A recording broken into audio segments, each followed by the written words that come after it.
क्रिकेटपटू स्मृती मानधनाचं लग्न अखेर रद्द झालंय। स्मृती आणि पलाशचं लग्न मोडलंय। सोशल मीडियावर या संदर्भात पोस्ट शेअर झाली आहे आणि पोस्ट करत ही माहिती दिलेली आहे। मी मूव्ह ऑन होण्याचा निर्णय घेतलाय असं पलाशनं म्हटलंय। आपण या सगळ्या संदर्भात अधिक माहिती घेण्याचा प्रयत्न करूया। आमच्या प्रतिनिधी पूनम धुमाळ आता माझ्यासोबत दूरध्वनीवरून संपर्कामध्ये आहेत। पूनम, या सगळ्या संदर्भात अधिकची माहिती काय? नक्कीच सर, गेल्या काही दिवसांपासून स्मृती मंदानाचा विवाह चर्चेचा विषय बनला होता। सोशल मीडियावरही या लग्नाची चर्चा जोरात सुरू होती।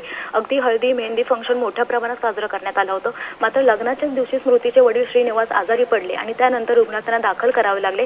यामुळे स्मृती मंदाना आणि फलास मुच्छलचा विवाह सोहळा हा अनिश्चित काळासाठी पुढे ढकलण्यात आला होता।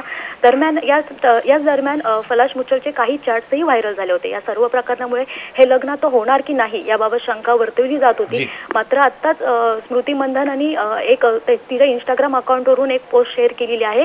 यामध्ये तिने असं पोस्टमध्ये म्हटलेलं आहे की गेल्या काही आठवड्यांपासून माझ्या आयुष्याभोवती अनेक तर्कवितर्के लावले जात आहेत आणि मला असं वाटतं की सध्या मी यावरती बोलणं महत्त्वाचं आहे। मी एक अतिशय खाजगी व्यक्ती आणि अनिश्चित ठेवू इच्छिते, परंतु मला स्पष्ट करणं महत्त्वाचं आहे की आता हे लग्न रद्द झाले आहे।